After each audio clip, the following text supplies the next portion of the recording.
ಆಗಿಲ್ಲ ಅನ್ನಂತ ವಿಚಾರವನ್ನು ನಿಮ್ಮೆಲ್ಲರೂ ಕೂಡ ಗೊತ್ತಿರುವಂತ ವಿಚಾರ.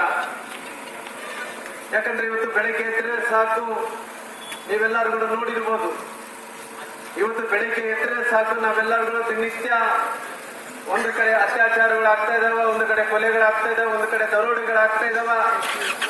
ಬೆಳಿಗ್ಗೆ ಎದ್ರೆ ಸಾಕು ಈ ಸರ್ಕಾರದಲ್ಲಿ ಒಂದಿಲ್ಲದ ಅದು ಆಪಾದನೆ ಬರ್ತಾನೆ ಇದೆ.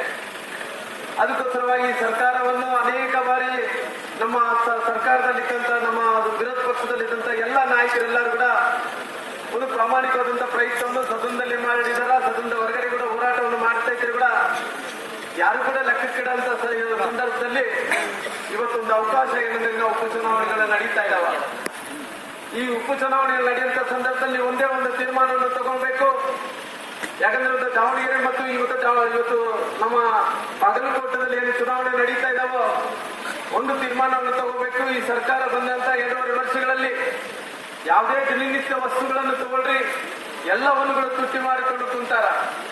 ಎಷ್ಟು ತುಟ್ಟಿ ಮಾಡಿಕೊಂಡು ಕುಂತಾರ ಅಂದ್ರಿಗಿನ ಯಾರೋ ಹೆಣ್ಮಕ್ಳಿಗೆ 2,000 ರೂಪಾಯಿ ಕೊಡ್ತಾರ, ಗಂಡು ಮಕ್ಕಳದು ಇವತ್ತು ಈ ಸರ್ಕಾರ ಪಿಕ್ ಪ್ಯಾಕೆಟ್ ಹೊಡೆಯುವಂತ ಕೆಲಸ ಆಗ್ತದೆ. ಪಿಕ್ ಪ್ಯಾಕೆಟ್ ಹೊಡೆಯುವಂತ ಕೆಲಸ ಈ ಸರ್ಕಾರ ಮಾಡ್ತಾ ಇದೆ.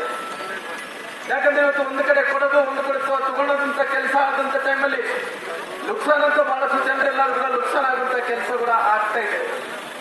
ಯಾಕಂದ್ರೆ ಇವತ್ತು ಈ ಸರ್ಕಾರ ಬಂದಂತ ನೀವೆಲ್ಲರೂ ಕೂಡ ನೋಡಿರ್ಬೋದು. ಮೊನ್ನೆ ಬಾಗಲಕೋಟೆಯಲ್ಲಿ ಇವತ್ತು ಶಿವಾಜಿ ಮಹಾರಾಜ್ ಅವರ ಜಯಂತ್ಯೋತ್ಸವದಲ್ಲಿ ಅಲ್ಲಿ ಹೋದಂತ ಟೈಮಲ್ಲಿ ಎಲ್ಲಾ ಕಡೆ ಕೂಡ ಕಲ್ಲು ತೂರಾಟ ಆಯಿತು. ಈ ಕಲ್ಲು ತೂರಾಟ ಆದಂತ ಟೈಮಲ್ಲಿ ನಾವು ಕೂಡ ಬಂದಿದ್ವಿ, ನಾವು ಕೂಡ ಎಲ್ಲರೂ ಯುವಕರ ಹತ್ರ ಮಾತಾಡಿದ್ವಿ. ಇವತ್ತು ಕಲ್ಲು ತೂರಾಟ ಆದಂತ ಟೈಮಲ್ಲಿ ನಮ್ಮ ಕಾರ್ಯಕರ್ತರೆಲ್ಲರೂ ಕೂಡ ಗಾಯಗೊಂಡರು. ಆ ಗಾಯಗೊಂಡಂತ ಸಂದರ್ಭದಲ್ಲಿ ಕೂಡ ಅನೇಕರು ಕೂಡ ಸಮಾಧಾನ ಮಾಡಿ ಇವರನ್ನ ಸರಿಪಡಿಸುವಂತ ಕೆಲಸ ಕೂಡ ನಾವು ಮಾಡಿದ್ವಿ. ಇವತ್ತು ಕೇವಲ ಬಾಗಲಕೋಟೆದಲ್ಲಿ ಈ ರೀತಿ ಆಗ್ತಾ ಇಲ್ಲ. ಇವತ್ತು ಬೆಂಗಳೂರು ಕಡೆ ಹೋಗ್ರಿ, ಹಾಸನ ಮಂಡ್ಯ ಕಡೆ ಹೋಗ್ರಿ, ಎಲ್ಲಿ ಹೋದ್ರೆ ಕೂಡ ಇವತ್ತು ಹಿಂದೂ ಕಾರ್ಯಕರ್ತರ ಮೇಲೆ ಹಲ್ಲೆ ಆಗಂತ ಕೆಲಸ ಮಾಡ್ತದೆ. ಹಿಂದೂ ಕಾರ್ಯಕರ್ತರು ಎಲ್ಲರೂ ಕೂಡ ಜೈಲಿಗೆ ಹಾಕಂತ ಕೆಲಸ ಮಾಡ್ತದೆ. ಹಿಂದೂ ಕಾರ್ಯಕರ್ತರ ಕೊಲೆ ಮಾಡಿಸುವಂತ ಕೆಲಸ ಈ ಸರ್ಕಾರ ಮಾಡ್ತಾ ಇದೆ.